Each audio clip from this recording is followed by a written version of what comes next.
So today we are going to talk about a new way of lead scoring that we implement for our family law partners.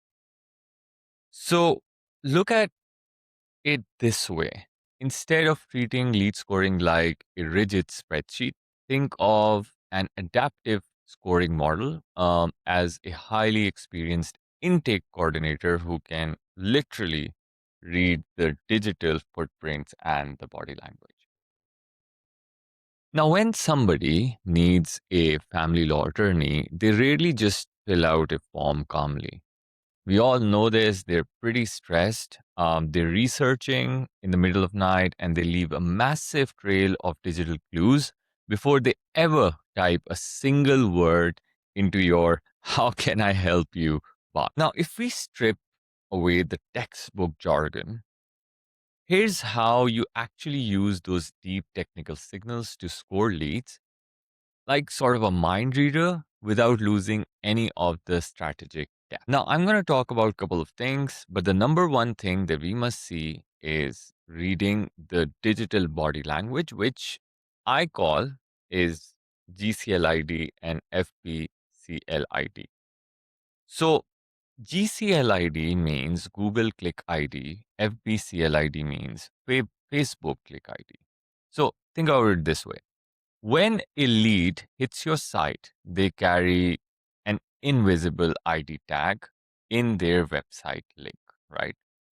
And if they came from Google, it's GCLID. And if they came from Facebook, it is FBCLID.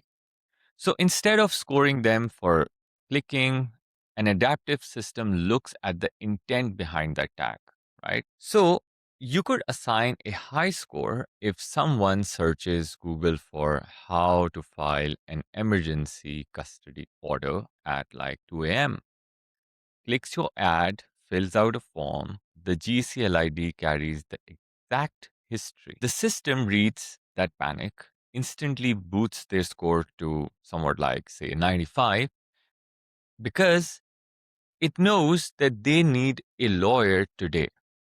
But if you think about a low score, think about someone that clicks a Facebook ad for an article that was titled like 5 tips for healthy co-parenting during the holidays.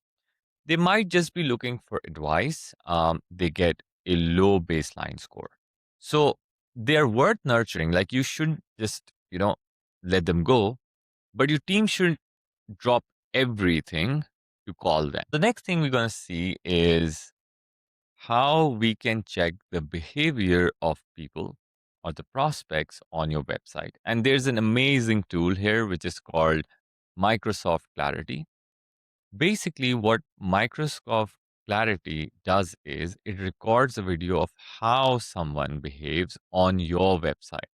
So, an adaptive scoring model just doesn't look at what page they visited, it also looks at how they're consuming it. Now, imagine, right, a lead who visits your divorce and high value assets page, they just don't skim it, they spend like 6, 7 minutes reading every word, use their mouse to highlight paragraphs about protecting a 401k, and scroll all the way to the bottom. Even if their form just says, I need a divorce lawyer, the system knows that they have money and are terrified of losing it. So that means their score in your system goes way up. And not just that, a lot of time it also tells us about the frustration, right? Family law leads are often frantic. If clarity detects someone rage clicking, tapping, basically it means tapping a button over and over because they're stressed or the page is slowly loading, the system flags that high emotion urgency and bumps their score, so a human calls them back immediately. And that's very important. The next thing is tracking the timeline. And the timeline goes through multi touch and it also gets affected by velocity. I'm just going to explain that to you. But before that, see, nobody hires a divorce lawyer on a whim. The journey is quite messy. You know this, right? A static scoring system looks only at the last thing they did. Maybe it looks like they filled the form on your website, maybe through SEO or maybe Google ad or whatever, right? So the last thing they did. But an adaptive system looks at the timeline, which is something like this. So on day one, say a user visits your blog to read about how child support is calculated. So the system would assign them, say, 5 points. On day 10, they come back directly to read your partner bios. And now they're more interested. So we're going to add 15 points extra.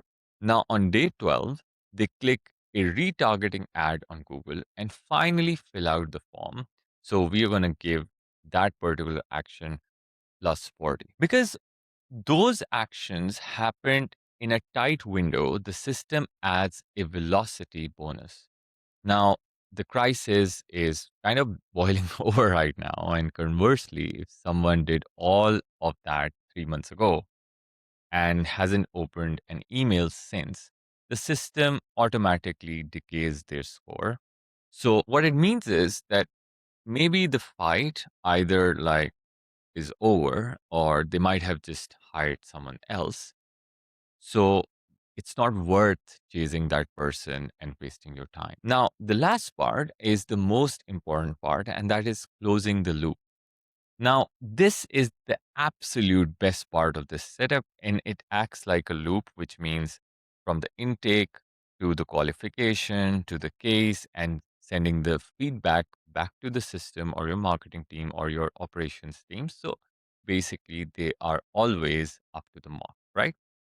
So when your team marks a lead in your CRM as retained, let's say $15,000 retainer, the system doesn't just celebrate, it looks backward. The job of the system is that it needs to trace that client's exact digital footprint. So it's going to tell you, they came from Facebook and the campaign number was this.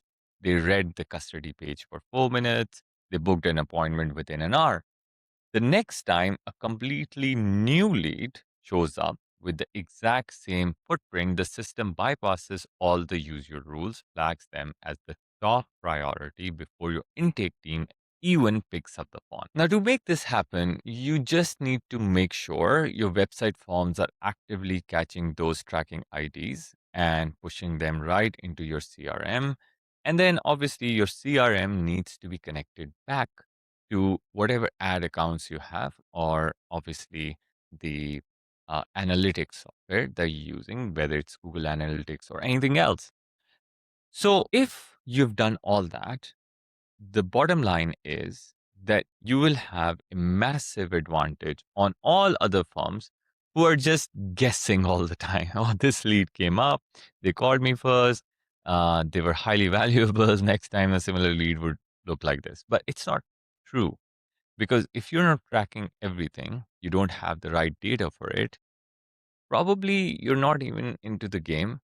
And honestly, it's not that difficult and it's not that expensive to do. Think about it, how much it's going to save, not just how much it's going to cost. So, thank you for joining in today. I hope this video helped you. And if it did, hit the like and subscribe button. If it didn't, just hit the dislike button, right? Do anything. All right. See you again sometime. Have a nice day. Bye.